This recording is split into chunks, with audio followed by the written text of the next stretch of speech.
Hey, what's going on, guys? Had a customer send me a Model 1 SEGA CD for refurbishment, and so I went ahead and recapped the main board, cleaned everything up. I had a few like vias that didn't have continuity, so I repaired those, changed out the battery as well. Anyways, did that. Still didn't get anything out of the console. Wasn't a fuse or anything like that. So recapped the power supply as well, was getting all the voltages I was supposed to have, still not getting anything.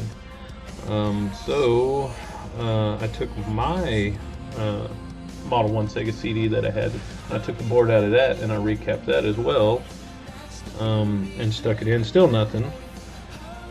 So then I swapped out the pin connectors here from mine to his, and then it worked. And then put in both of our motherboards worked.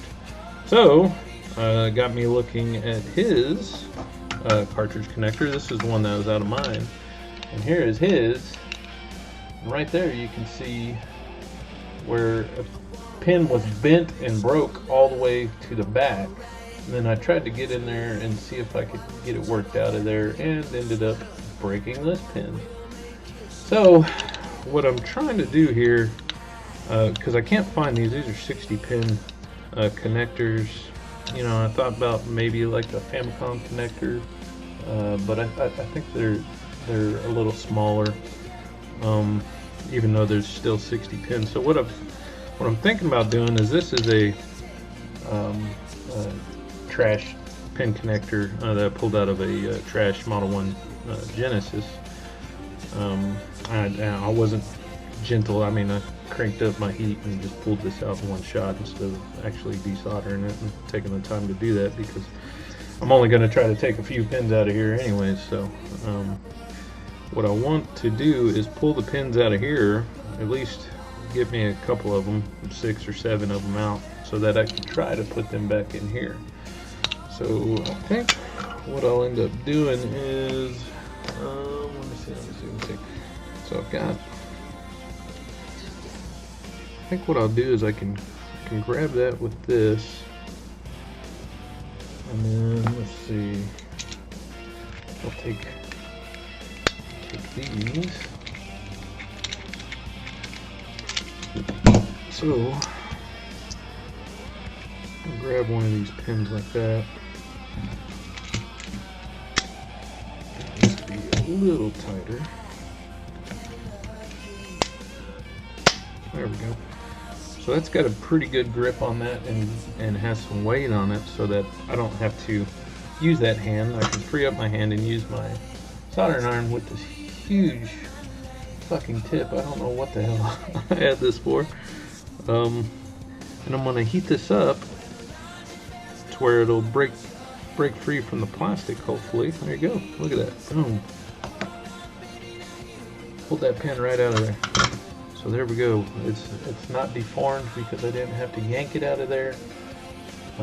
Because I tried that at first with I had an old trashed Model 2 cart connector, but the pins are a little different on those, so that's why I tried a Model 1, which more closely matches this here. So what I'm going to do is just pull out a couple more of these pins, maybe 6 or so, set them off to the side so I've got a few to use. So I'll do that real quick.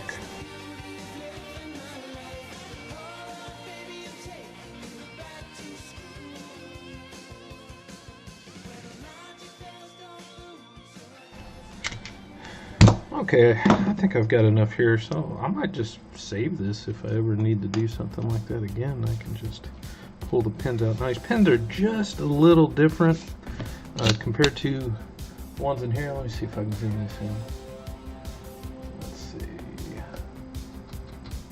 Okay, you see the tops of these pins, let me see, are flat across the top, and these that I just pulled out are not. You see that kind of T shape.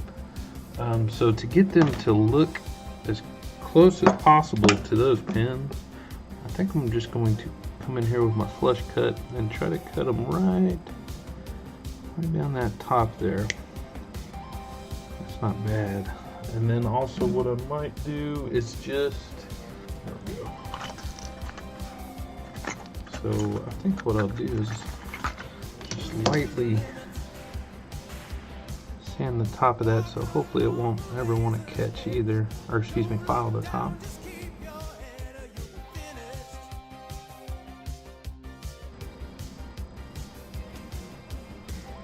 So that is not bad looking. I might be able to go a little more with the file. Should never catch this anyways. It should only catch the part where it rounds out here, so it shouldn't be an issue.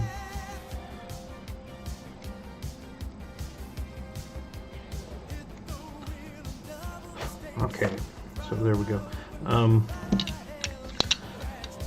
And what I've already started doing on this is I took and reamed out the hole. And these are just tip cleaners for like welders use these for cleaning up their cutting torches and stuff like that, the tips on their cutting torch. So I started with the small one and started going through and going all the way through and getting through the plastic and making that hole bigger. And then I worked my way all the way up to just about the size of that through hole on the PCB.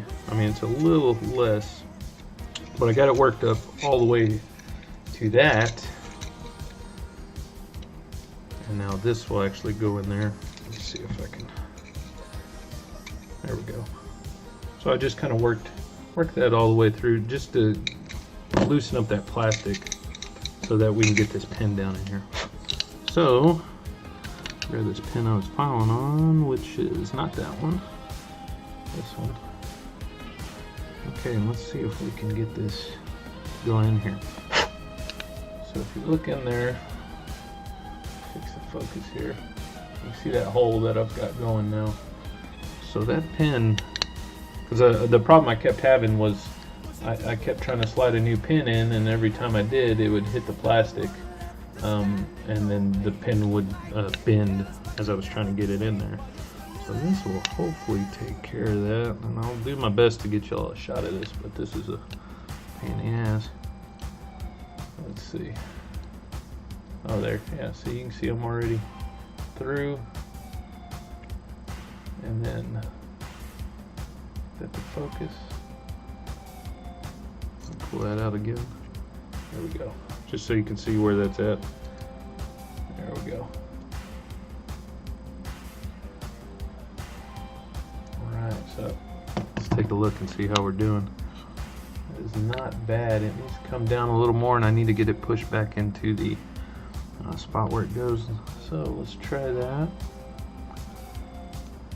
Like I said, I couldn't find a place to purchase these, so this is kind of my only option to fix this. Oh, look at that. Oh, wow. I mean, you can't really tell. I mean, that looks pretty good. I'm liking that. So what I'm going to do, this one I've still got something stuck down in there in the pin. I've got to get it out, and then I'm going to have to ream this one out too. So I'll do all that real quick.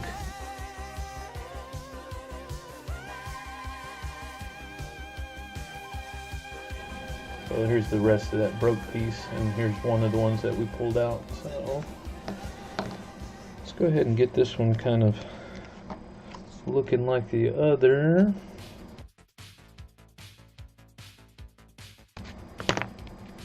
Okay, now looking down in there, I can't even see through. Well, I guess I wouldn't. Let me try to desolder that real fast. Let's see.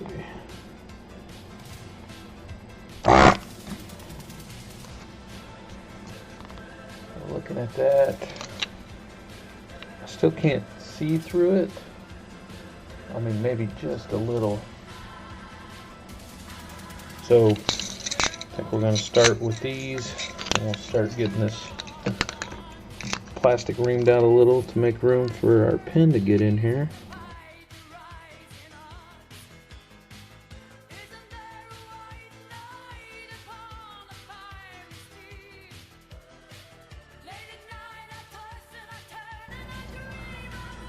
Oh, look at that. There we go.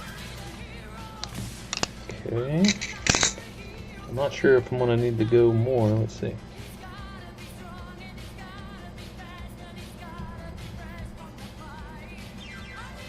Oh, I don't want to bend that pin. I might have to ream that hole out just a little more.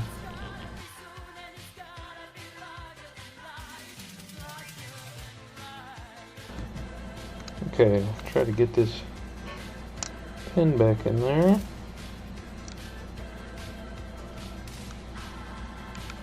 There we go.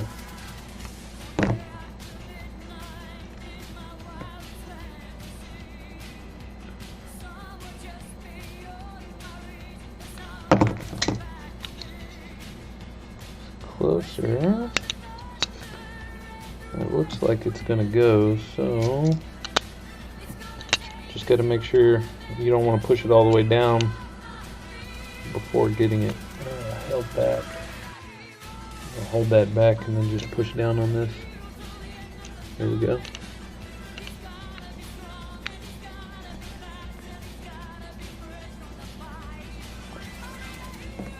Boom. Look at that. That is nice. I mean, the only reason I can tell those is the little bit of shine I'm catching off them. Other than that, those are looking good. So I'm gonna get this all soldered back up and test it out. We'll see what happens.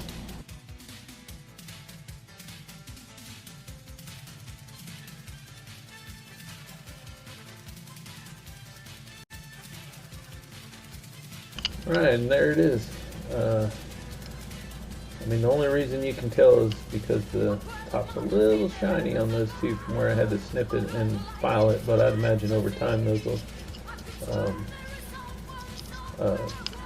end up getting discolored and matching everything else anyway. So got it all resoldered back on the back. Everything's looking good.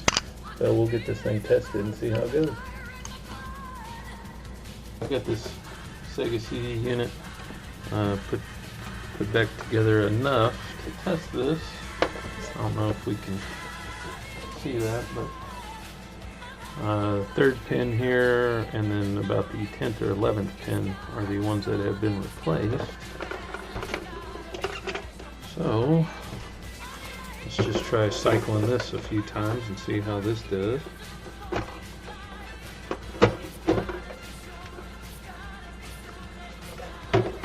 Still look good.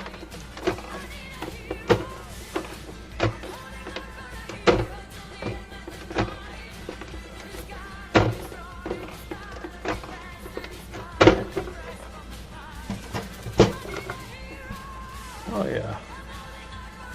Those pins are still looking good, so let's give this thing a shot, see what happens. Like I said, I wasn't getting anything out of this before with those pins like that. This is a power supply I wired up myself, just so that I can hook up my Model 1 SEGA CD and the 32X and everything all in one shot. That way I don't have to have 3 different power supplies to plug all that in. Okay, so see if I move this camera around, get you all a better shot here. It's on. I don't know if you can see the lights on there. And then on my screen, we got it going, man. Yeah, like I said, I couldn't find a replacement for that, and I couldn't find any decent videos of how to replace a pin or even go about trying it. So I figured, fuck it, I'll give it a shot, try it myself. So this isn't like my normal video, but if maybe if you've got the same problem, or you've got a Model 1 or Model 2 SEGA CD and you can't find that connector, which I mean I searched for a day or two with no luck. I said, well, screw it, I'll give it a shot. So yeah, works good, guys. Anyways, now I can finish getting this thing refurbished and get it back to the customer. and I'm sure he'll be super excited about that. Anyways, guys, latest.